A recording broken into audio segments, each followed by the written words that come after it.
రాష్ట్ర వ్యాప్తంగా ప్రభుత్వ పాఠశాలలు పునఃప్రారంభమయ్యాయి. వడివడిగా విద్యార్థులు అడుగులు వేస్తూ ప్రభుత్వ పాఠశాలకు చేరుకున్నారు.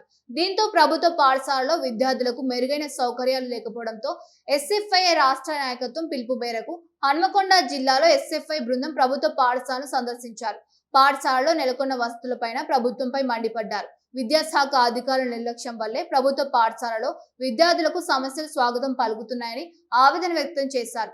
కార్పొరేట్ పాఠశాలకు ధీటుగా ప్రభుత్వ బడులను అన్ని విధాలుగా తీర్చిదిద్దాలని ఎస్ఎఫ్ఐ నేతలు ప్రభుత్వాన్ని డిమాండ్ చేశారు. ఇక ప్రభుత్వ పాఠశాలను సందర్శించిన ఎస్ఎఫ్ఐ నేతలకు సంబంధించిన మరింత సమాచారం మా వరంగల్ కరెస్పాండెంట్ హరికృష్ణ అందిస్తారు.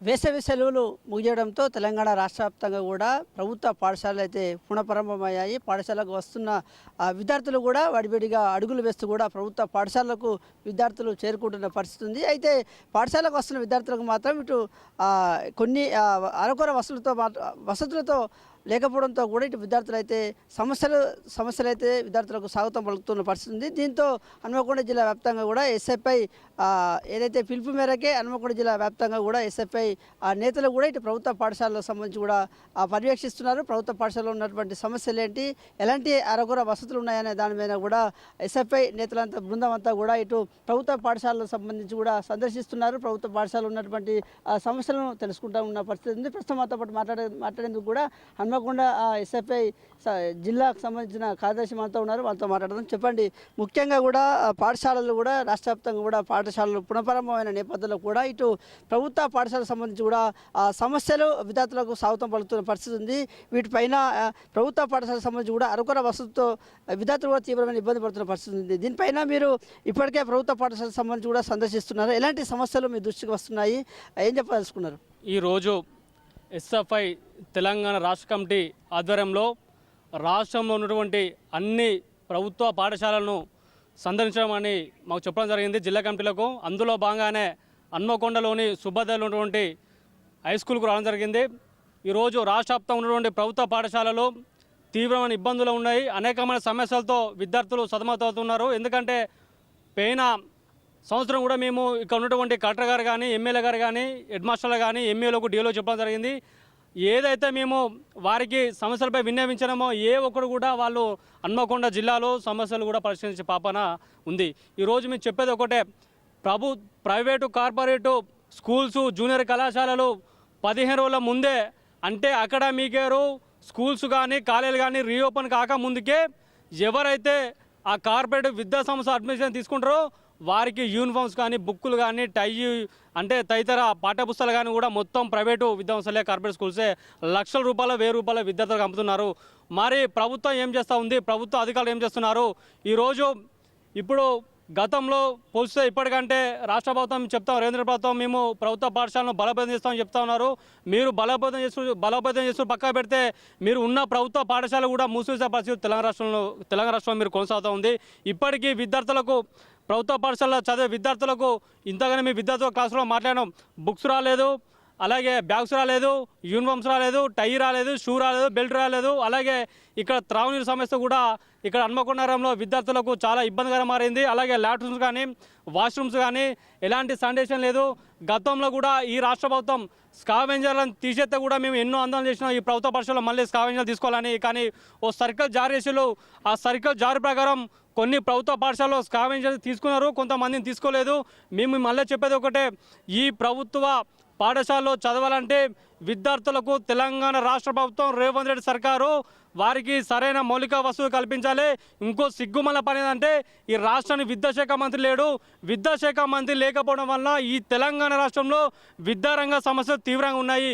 ఇప్పుడు అకాడమిక్ ఇయర్ హన్మకొండ నగరంలో కొన్ని వందల పదుల సంఖ్యలో కార్పొరేట్ స్కూల్స్, కార్పొరేటు జూనియర్ కళాశాల పుట్టుకొచ్చినాయి. లక్షల రూపాయలు ఎలాంటి అనుమతులు లేకుండా కూడా నగరం నడిబొట్టున విద్యా సంస్థలను ఓపెన్ చేస్తూ పెద్ద పెద్ద ఓటింగ్లు కట్టుకున్నా కూడా ఇక్కడ విద్యాశాఖ అధికారులు వారికి అమ్ముడు పోయి మామూలు మత్తులో మునిగి కూడా వారికి వత్తాసు పలుతున్న ఒకటి. ఇక్కడ స్థానిక ఎమ్మెల్యే గారు కూడా చెప్పిన అకాడమిక్ స్టార్ట్ కా ముందుకే, సార్ ఇది పరిస్థితి హన్మకొండ నగరంలో కానీ, ఇక్కడ జిల్లా కేంద్రంలో కానీ కార్పొరేట్ ప్రైవేట్ కళాశాల పాఠశాలలు విచ్చ పుట్టుకొచ్చినాయి. ₹1,00,000 ఫీజులు దండుకున్నారు. విద్యను ఉచితంగా చెప్పే విద్యను వాళ్ళు కొంటున్నారు. ఆ కొన్న కూడా విద్యార్థులు సరిగా చెప్పాలని మేము చెప్తున్నాము. వెంటనే ప్రభుత్వం కానీ, స్థానిక ఎమ్మెల్యే గారు ఇక్కడ విద్యారంగ విద్యారంగ సంస్థలపైన ప్రభుత్వ విద్యారంగ సంస్థలను దృష్టి పెట్టాలి. అలాగే జూనియర్ కళాశాలలు కూడా తీవ్రంగా ఈరోజు లోటులో కోలుకపోయినాయి. ఇంటర్మీడియట్ విద్యార్థులు మధ్యాహ్న భోజనం చెప్పిళ్ళు, మధ్యాహ్న భోజనం ఎక్కువైపోయింది. వారికి గ్రౌండ్ లేదు, వాష్రూమ్స్ లేవు, ఫ్యాన్స్ లేవు, లైట్స్ లేవు.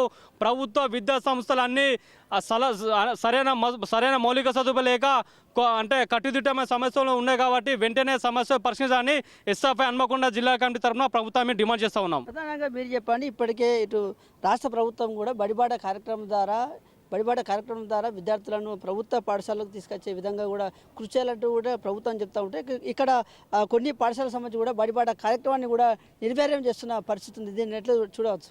సో వాస్తవానికి ఏంటంటే ప్రభుత్వం ఏదైతే జయశంకర్ బడిబాట కార్యక్రమం తీసుకుందో సార్ పేరు మీద, సో అదొక మంచి ప్రోగ్రామ్. వాస్తవానికి ఏంటంటే అది ఫీల్డ్ మీద పోయేసరికి చాలా ఫెయిల్ అయిపోయింది.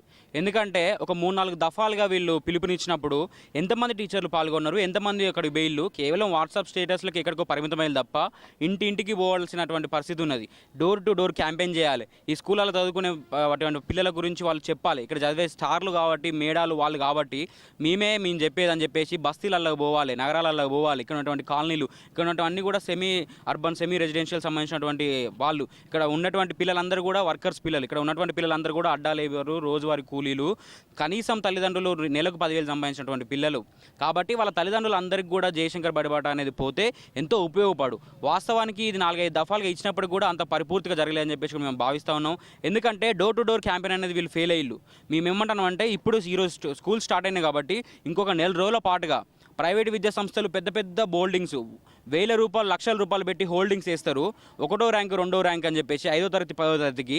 మన ప్రభుత్వ పాఠశాలలో ఎంఈఓ గారు కానీ, డిఈఓ గారు కానీ, కలెక్టర్ గారు కానీ ప్రభుత్వం కూడా ఒక్కరోజు ఒక స్కూల్ మీద ఒక బోర్డు పెట్టలేదు, ఒకరోజు ఒక స్కూల్ ముందు ఒక ఫ్లెక్స్ వేయలేదు, ఒకరోజు న్యూస్ పేపర్లో యాడ్ చేయలేదు ప్రభుత్వ బడుల్లో చేరమని చెప్పేసి. అంటే ప్రభుత్వమే కాన్షియస్గా ప్రభుత్వ బడులన్నింటినీ కూడా నాశనం చేసి ఈ ప్రైవేటు వ్యవస్థకు మొత్తం కూడా అప్పచెప్పే ప్రయత్నం చేస్తూ ఉన్నది. అందులో భాగంగానే 1000 స్కూళ్ళను మూసేసి మేము 4,000 స్కూళ్ళకే కన్ఫైన్ అవుతామని ఉన్నారు.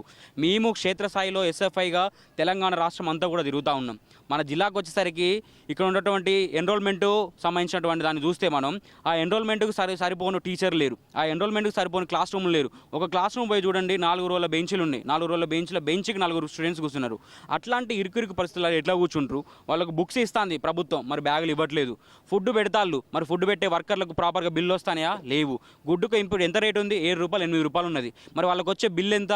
అన్నిటికంటే ముఖ్యంగా ఏంటంటే ప్రపంచమంతా కూడా డిజిటల్ యుగం అని చెప్పేసి పోతూ ఉంటే వేరే దేశాలలో ఒక ట్యాబ్ ఒకటి పెట్టి దాంట్లోనే సబ్జెక్టులు అన్నీ ఉన్న పరిస్థితులల్లో మనం ఇంకా హార్డ్ కాపీలకు స్టిక్ అయినాం. అది ఓకే, కానీ ఆ వీటిని కూడా ఎందుకు ఇవ్వలేరా మేము చెప్తా ఉన్నాం. ప్రైవేట్ స్కూల్ అన్నీ అమ్ముకున్నాయి ఆల్రెడీ లక్షల రూపాయలు. ఇప్పుడు ఎవరు పోయినా దొరకవు. అక్కడ యూనిఫామ్లు రాలేదు, ఈసారి యూనిఫామ్లు మారుస్తూ ఉన్నారు. పిల్లలందరూ పాత యూనిఫామ్లు వేసుకున్నారు, వాళ్ళు టీషర్ట్లు వేసుకున్నారు. యూనిఫామ్ పెట్టినటువంటి కాన్సెప్ట్ ఏంటి? అందరూ సమానమే. ఈ స్కూళ్ళలో చదివే పిల్లలకు కొంతమందికి డబ్బు ఉంటుంది, డబ్బు ఉండదు. అందరికి కాబట్టి ఒక 4 జతల యూనిఫామ్లు ఇస్తే అందరూ సమానంగా ఉంటారు అని చెప్పేసి. ఇంకొకటి ముఖ్యంగా ల్యాబ్ ఫెసిలిటీస్ లేకపోవడం, కంప్యూటర్ ల్యాబులు లేకపోవడం. అవి లేకపోవడంతో వీళ్ళు నిరక్షరాస్యులుగా ఉంటారు, డిజిటల్ నిరక్షరాస్యులుగా. కనీసం వాళ్ళ కంప్యూటర్లో ఎట్లా ఆన్ చేయాలని స్విచ్ చేసేది కూడా తెలియదు. కాబట్టి కంప్యూటర్ ల్యాబులను వెంటనే పెట్టాలని చెప్పేసి డిమాండ్ చేస్తాను. వీటితో పాటు సమాంతరంగా ఇంతమంది 1000 మంది, 100 మంది స్టూడెంట్స్ ఉన్నప్పుడు మన హన్మకొండలో 3-4 స్కూళ్ళలో మంచి రేషియో ఉన్నది. ఇంతమంది స్కూల్స్కి ఉన్నప్పుడు ఒక కొత్తగా ఇప్పుడు అకాడమిక్ ఇయర్ స్టార్ట్ అయింది కాబట్టి నూతనంగా వాష్రూమ్స్ కట్టాలి, నూతనంగా టాయిలెట్స్ కట్టాలి, వాళ్ళందరికీ ఫెసిలిటీస్. ఎందుకంటే చిన్నపిల్లలు శానిటైజేషన్ అనేది చాలా ఇంపార్టెంట్. వాళ్ళతో పాటుగా వీళ్ళకు మార్నింగ్ రాగి జావాకు సంబంధించి టిఫిన్స్ ప్రొవైడ్ చేస్తూ ఉన్నారు. వీటిని కూడా క్వాలిటీ పెంచాలి, అట్లనే కంటిన్యూ చేయాలని చెప్పేసి కూడా మేము డిమాండ్ చేస్తూ ఉన్నాం. ఇది ఈ క్షేత్రస్థాయిలో మాకు అబ్జర్వేషన్ సంబంధించింది. ప్రధానంగా కూడా ఇప్పటికీ మనం చూసుకున్నట్టయితే ఇటు కార్పొరేట్ పాఠశాల కంటే గవర్నమెంట్ పాఠశాల చదువుకున్నటువంటి విద్యార్థులకే ఎక్కువ మెరిట్ సాధించిన పరిస్థితి ఉంది. కానీ ఎందుకు విద్యార్థులకు అరకొర వసతులే ఉంటున్నాయి? దీంట్లో విద్యాశాఖ అధికారులు కూడా ప్రభుత్వ పాఠశాలను తనిఖీలు చేయకపోవడం వల్ల ఇలాంటివి జరుగుతూ ఉన్నాయి. ప్రధానంగా మీరు ఏం చెప్తారు వీటిపైన? ఇవాళ ప్రభుత్వ పాఠశాలలు ఏదైతే ఉన్నాయంటే అవి కేవలం ర్యాంకులు మంచిగానే వస్తున్నాయి, అన్ని బాగానే ఉంది. కానీ ఇప్పుడు ఈ ప్రైవేట్ స్కూల్స్ ఏం చేస్తున్నారంటే వాళ్ళు ర్యాంక్స్ కానీ లేకపోతే పేపర్లో కానీ ఇతర ప్రచారంలో వాళ్ళు బాగా ప్రచారం చేసి విద్యార్థులను ఏం చేస్తున్నారంటే ఆకర్షణ చేస్తున్నారు. ఎందుకంటే ఇప్పుడు ప్రభుత్వ స్కూళ్ళు ఏవైతే ఉన్నాయో అవి బాగానే నడుస్తున్నాయి. అంటే ఇంగ్లీష్ మీడియం ఉంది, తెలుగు మీడియం ఉంది, ఇతర అన్ని సౌకర్యాలు ఉన్నా కూడా ఇక్కడ ఉన్న అధికారులు ఏం చేస్తున్నారంటే ప్రైవేట్ స్కూళ్ళకు కొమ్ముగా వస్తూ వాళ్ళకి ఇస్తున్నారు. అదేవిధంగా ఏంటంటే అకాడమిక్ ఇయర్ స్టార్ట్ కాక ముందుకే వీళ్ళు బుక్స్ అమ్మడం కానీ, అది కూడా బుక్స్ ఎలా అమ్ముతున్నారంటే స్కూల్లో అమ్మడం లేదు, ఎక్కడో మన స్టేషనరీ షాప్లలో ఎక్కడ ఇతర షాపుల దగ్గర పెట్టి అధికారులతోటి కుమ్మక్కై అమ్మే పరిస్థితులు ఉంది. ఇవాళ ప్రభుత్వ స్కూళ్ళు ఎంత మంచిగా నడుస్తున్నాయి అంటే కొన్ని సమస్యలు ఉన్నాయి స్కూళ్ళల్లో, కొన్ని వాటర్ ప్రాబ్లమ్స్ ఉన్నాయి, లేకపోతే ఇతర బుక్స్ కానీ లేకపోతే క్లాస్ రూమ్లో బోర్డ్స్ కానీ ఉన్నాయి. ఇక్కడ ప్రైవేట్ స్కూల్స్ ఏం చేస్తున్నాయి అంటే వాళ్ళకు ల్యాప్టాప్లు ఇచ్చి లేకపోతే సబ్జెక్టులు అన్నీ పెట్టి అంటే డిజిటల్ ఏమైనా చేస్తుంది. అది ప్రభుత్వ స్కూళ్ళలో కూడా అది ఇంప్లిమెంట్ చేసి రాబోయే రోజులలో ప్రభుత్వ స్కూళ్ళకు విద్యార్థులను తరలించే ప్రభుత్వంగా రాష్ట్ర ప్రభుత్వం చేయాలని చెప్పి మేము కోరుకుంటున్నాం. ముఖ్యంగా ప్రధానంగా కూడా ఏదైతే ఇటు ప్రభుత్వ పాఠశాలకు సంబంధించి కూడా ఇటు విద్యాశాఖ అధికారుల పనితీరు సరిగా లేకపోవడం వల్ల ఇటు ప్రభుత్వ పాఠశాలలో అనేక సమస్యలు పేరుకోబోతున్నాయంటూ కూడా ఎస్ఎఫ్ఐ నేతలు అయితే మండిపడుతున్నారు. రాష్ట్ర వ్యాప్తంగా ఎస్ఎఫ్ఐ పిలుపు మేరకే ఇటు ప్రభుత్వ పాఠశాలలో ఉన్నటువంటి సమస్యలపైన కూడా ఇటు ప్రభుత్వ పాఠశాలను సందర్శిస్తున్నారు. ఇప్పటికైనా ఇటు విద్యాశాఖ అధికారులు కావచ్చు, ఇటు ప్రభుత్వం కూడా ఇటు ప్రభుత్వ పాఠశాలపైన దృష్టి సారించాలి, విద్యార్థులకు అన్ని సౌకర్యాలు ఉండే విధంగా కూడా కృషి చేయాలంటూ కూడా ఎస్ఎఫ్ఐ నేతలు అయితే మాట్లాడుతున్న పరిస్థితి వరంగల్ జిల్లాలో ఉందని చెప్పవచ్చు. Journalist Sudheer Tarakrishna, 6 news, Warangal.